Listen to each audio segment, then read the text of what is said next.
It's Phone Booth Fighting. I'm Richard Hunter. He is Frank Mir. We're going to get right to it. Obviously, everybody wants to check in with Frank and hear it from him directly on how he's doing a couple of days removed from the fight. He's in an airport in Chicago. I'm outside the brothel in the southern Nevada desert, so we're doing this phoner style. Frank, tell everybody how you're doing and what your thoughts are a couple of days removed from the fight. I'm doing well. Obviously, I'm disappointed with the outcome. You want to win when you're a competitor, but it's Fedor. He's a great fighter, and he caught me. The fight started out well and great movement on my part. I think the striking, all the boxing I've been doing with Angelo and Carl Prince and Mayweather's and stuff, I felt good with. I probably should have. I'm going to kind of go back to my roots a little bit and do jiu-jitsu a lot more with Drysdale, because I think, I'm happy with where my stand-up is now, but I still think I need to get my strength back to where my reaction time is to choke people. Because if you watch in the fight, after I drop him, he goes to get up. I pushed my hand on top of his head to throw a knee, which I could have easily just transitioned to a guillotine. And then by putting myself in that position to throw the knee, I actually questioned what rule set we were going with, whether it was the old rules, the new rules. Could I hit knee him because his hand was down, or could I not? And with somebody as good as Fedor, you can't wait 1 second. That heartbeat was enough for him to get up. And then he threw me with a great Uchimata, and then that kind of hurt my ego. I got to admit, it embarrassed me to get tossed through the air like that. So when we got up, I kind of went into Street Fighter mode. I just started throwing left hand after left hand instead of setting up my strikes and being composed, which 2 years since I've competed seriously, my composure was not what it should have been. That's probably where the most ring rust came into, is once I got into a firefight, I just got emotional instead of staying strategic. Yeah, 48 seconds, it was a lot of action for 48 seconds. And if we kind of, you just gave the overview there, but if we take a few key moments of the fight, you dropped him early, as you said. And when he was coming back up, now I've watched the fight again. Have you watched it at all yet? Not yet. I haven't had a chance to. Okay. After the fight, I hung out in Chicago Sunday with the wife and the kids. We went to a Cubs game, and then Sugar Factory again, hung out, and then Monday we sent the kids home because they had school, and we stayed an extra day in Chicago to check things out. And I got home Monday night, and then I messed up. I got in trouble. Frank, hold your thought there, because I want you to explain that for the dramatic conclusion of the podcast. Your bizarre travel schedule. So hold on for a second for that. But the reason I asked was because I watched it a number of times. And what you're talking about, that sequence where Fedor was down, he's coming back up, but he's got one hand on the mat. Are we doing new unified rules? Are we doing old rules and all that? And a lot of that, during that sequence, he had one knee or the other down as well. So there was really just kind of a split second or two opportunity that you could have thrown a legal knee. But since you alluded to it, maybe address that rules confusion you were telling me about after the fight. Well, I had trained for the unified rules, the new ones, where, if it's anything besides your feet, a knee, you're down opponent. If your elbows on, forearms on the ground, you're down opponent. If your hands are down, they have to be bearing weight, which means I can't just put my fingertips on the mat. So one hand now is no longer considered a down opponent. So that's what we trained for. And then when I first showed up, to Bellator, they give you all the paperwork. You check in on Tuesday. One of the things that they came and told me, and they gave me a sheet, a printout saying, hey, by the way, Illinois doesn't recognize the new ones. You're going to have to go by the old way. Which I was like, all right, whatever, no problem. I didn't think it would matter. But then when I was in the locker room, Mike Bedard, our referee, came in there and he goes, all right, you understand the rules? I'm like, yeah, we're going by the old ones. Anything besides the sole fee? He goes, no. I'm like, what? He goes, no, we're going by we still go by the current ones. I'm like, oh, shit, man, I had a printout. It just showed me that, no, we're going the other way.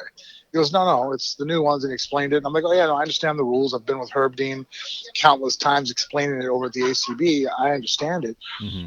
And I really overestimated my ability to make that adjustment, because that's actually why I didn't even try to throw a knee to the body or the head or anything. Because when I pinned his head down, I was thinking about it. I was like, wait a minute, what's the call on this? Mm-hmm. And for as long as it took me to say that, is all I really thought about it. But by that time, then I was like, I should just punch him. and then I pulled off and threw some weak ass uppercuts that not really something I trained for. I don't really do that there. I think it's much better to throw the knee or go for the choke or pin the person down and retake them down. But I was stuck in thought trying to think about, wait a minute, what am I supposed to do here? But that just comes with not fighting for 2 years. Yeah, and then as you said, when you came back up to that moment of hesitation allows him to get back to his feet. When he executes the hip toss, you come back up. Now you're aggro, like you're gunning for him, and that's where you really turned an aggressive corner. It seemed like. Yeah, no, I lost my cool. I let my ego dictate how I fought. Before that, I'm pretty good at being very emotionless and not trying to let that enter. But once I got through to the air, and such a highlight reel kind of throw, my ego was very injured. It wasn't like even the throw hurt me. It didn't even really score that much for him. I mean, at that point, if I just would have calmed down, I'm still winning the fight. That short end because I dropped him and they judge on effective damage. So if the fight had stopped at that moment, I'm still winning on the judges' scorecards, even with that throw. But because I was pissed off that I got thrown to the air, all of a sudden I just went for the kill instead of trying to fight like a martial artist. I fought like a street fighter, and that didn't fare so well. Now, when I saw you back at the room, uh, you did not. Our first part of the conversation was you did not remember how you got knocked down, and of course, so much focus was on the left uppercut that he threw, but he threw a right before that that clipped you behind the left ear.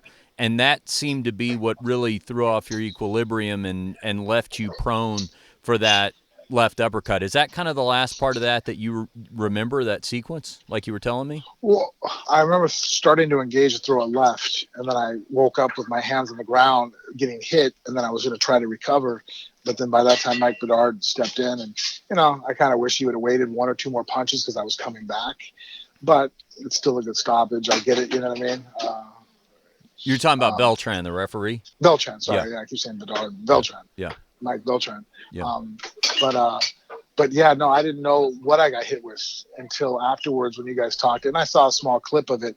You're going, oh, and and he landed a good shot. And the reason why he landed, I mean, the back of my head has a huge knot right now, right where the occipital bone is, and it's my fault. It's not him. It's not that because somebody in the room was like, well, isn't it illegal to hit someone behind the head? I'm like, no, I did it to myself. I threw the left hand and leaned so far over, like I trained myself to stop doing, and then I got pissed off and I went back to an old technique.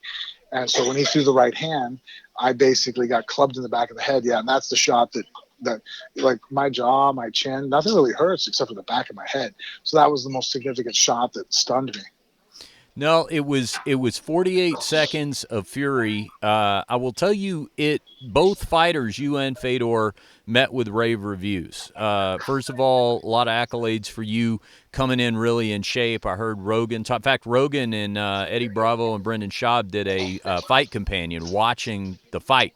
And Rogan was particularly noting how in shape you were. Eddie actually called the fight over as soon as you dropped Fedor. He was saying he thought it was done right then. But maybe the best review the fight got, I haven't even told you this, I don't think, but Chael texted me Sunday once I got back, because I came back on Sunday, and he just texted me to see how you were doing. And he said that Frank looked great, and he proclaimed it the best short fight ever. Now, you'd probably like to win the best short fight ever, but it seems like at least it's nice to know that everybody felt like it delivered the hype of two legends meeting up. Yeah, I'm glad we performed well for the crowd. I had my moments in the fight. He came back at hit moments. That's why Fedor, he's fought from behind before, and I let him off the hook. I had him, and it's my fault that I let him loose. I can't let somebody of that caliber have opportunity to recover. He recovered, and then he caught me, and he throws hard still. I mean, I even said that in the fight. I mean, even his loss against Mitrione, he dropped Mitrione. I mean, he still is a very powerful puncher because of his speed.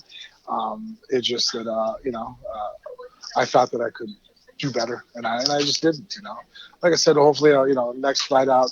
Honestly, probably not take someone as dangerous as Fedor, get my feet a little bit more underneath of me, and then, hopefully Fedor, after if he goes through and has success and wins the tournament, maybe I can be his first title defense if I've strung together some wins.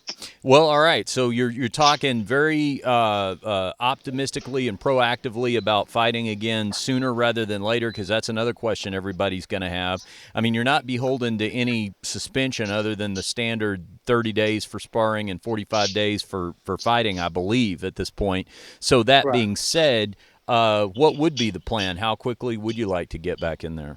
Well, you know what? I'm going to go talk to Mr. Aziz right now and Mr. Coker and Mike Hogan and stuff, and hopefully, Bellator first. I think Abe came to me and said, "Hey, they're talking about October." I'm like, "Okay, that's cool. I would like to get a fight in with the ACB before that, so I can, just get more time clocked under me, so I can get my, get my timing back on for fighting. There's nothing like, I mean, we could train as much as you want, but there's nothing like the real thing. And so, I mean, I've only had 40 seconds in the last 2 years, so I need some more time, some more rounds." All right, a lot of people may not realize, if they're not super regular listeners to the podcast, I think we've talked about it before on Phone Booth Fighting, but your contract allows you to take a fight in ACB, the Russian promotion that you do play-by-play for. It allows you to fight over there as well as Bellator. Is that right? Yes, as long as Bellator gives their blessing. Obviously, they have in the clause where they can say no, but pretty much I was giving verbal assurances that would never be the case unless it were to interfere with their show. For example, me still being in this tournament would hurt my abilities to go over there and fight. So, I guess the silver lining to the dark cloud is the fact that I wasn't successful on Saturday. I'll just get more fights this year. All right, I got to read you a quick tweet from at Petey and Gia. Frank, this was maybe the most flattering review I saw of the fight anywhere on social media. This is one of our Phone Booth Fighting listeners. Petey said, here's what he tweeted. Question: what do Fedor versus Frank Mir and the first time I ever had sex have in common?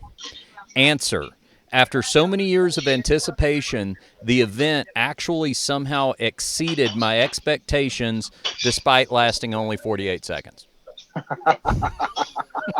That is the most awesome review I've ever heard in my life. Bro, screenshot that and send that to me, dude. I'll send it to you. All right, last question, and this is what I said at the beginning. I want you to pay off for it at the end. This is the craziest travel schedule I've ever heard. Okay, Sunday, fight Saturday night. Sunday, I fly back here to Vegas. I know that you're staying an extra day. Makes sense. A little more recovery time. Take in Chicago. You got to go see a Cubs game and all that. I knew you were coming back last night as we tape, which was Monday night. So I'm thinking, yeah, we'll tape the podcast Tuesday night. You text me when you get back to Vegas. The plane lands last night, Monday night. You said, I just looked at my travel itinerary. I've got to be back at the airport in 10 hours to get on a plane to go to Moscow. And, oh, by the way, there's a layover in Chicago where you left from. What happened? Yeah. Well, we're having the biggest card of the year here, ACB, in Moscow, May 5th. I was aware of that. And Brian Lacey, my podcast partner, had texted me when he sent me the itinerary, and I didn't open up the document. It just said, "Hey, they want you there early. Sorry, bud." I didn't think nothing more of it. And, I was kind of busy the last couple of weeks, a little preoccupied. And so Sunday I'm out, and we had to take care of some business. No, Monday morning, that's when I figured it out. Monday, Jennifer asked me, Mrs. Mir goes, "Hey, so when are you leaving? What time on Wednesday?" I'm like, "I don't know." So she's in the car with me, and I opened up, and I'm looking at it, and it says May 1st. I'm like, oh, fuck. Here's what I'm thinking. I'm thinking the good news is anybody who knows you and has been talking to you realizes, you're in good shape, you're none the worse for wear, and you're not going to need a lot of downtime for recovery. However, any gate agent that saw you leave Chicago yesterday and saw you come back today has to be thinking, man, he needs to take some time off. He didn't realize he had to get off the plane in Las Vegas. Yeah. And I was about this close to telling the wife, I'm like, "Hey, why don't I just stay here?" Just that close, but not quite close enough to have that No, conversation, huh? I'd have rather walk back in the cage with Fedor, and this whole corner could have jumped in at the same time. All right, man. Well, travel safe to Moscow, and then you get back when? Monday or Sunday or something? When Sunday you? night, I'll be back. Okay, so we getting in like a proper studio podcast sometime early part We of next will, week. yeah. Okay. And hopefully, I mean, the hotel I'm staying at, if the Wi-Fi is decent. I know it's the one I always stay at when I'm there, and then the Wi-Fi in the room is atrocious. I gotta like, if I want to surf the internet, I gotta like lay by the fucking door and put my pillows up against it, because if I'm on the bed, it doesn't work. Oh no. So we'll see if we can figure something out. Maybe if I go out in the lobby, I can get a decent, strong enough signal. We can do another one. All right, very good. But next time we're sitting together, which will be next week, if not before, we'll do a more thorough review. And I know our listeners, are going to have questions for you and stuff like that, so they can submit those, and we'll get to them on the next episode. But mainly today, we just wanted to get something out from you, let everybody hear from you. You're okay. You're back on the road with ACB. And... Well, if this is strong enough interest in wanting to speak to me, if anybody, maybe we can do a live one where, obviously it'll be tape delayed when we release it, but if we release the time we're taping, we can do a Facebook Live call in, and if people want to talk or something, I don't know, you and I can talk about it throughout the week. Yeah, we'll do it then. We'll do it next week then. All right, man. Well, Cool. Hit me up when you get to Moscow, and obviously we would like a different result, but the good news is you're okay, and you're ready to fight as soon as possible. Yeah, it's kind of a catch-22 with me, because, my ego and my wants to win the fight, but sitting back and looking at it, the ability now to go fight more fights other places and come back to Bellator. Financially, it's better. Yeah. So I'm trying to use that to stoke and soothe my bruised spirits. I understand. Well, you know what? It's I haven't even unpacked the backpack. That's how ready I am for the next fight. So hopefully here in July. So we got about 2 months to practice with it. All right, I'm back to training next week, just like you. All right, man. Hey, travel safe. I'll talk to you next couple days. Okay. Awesome.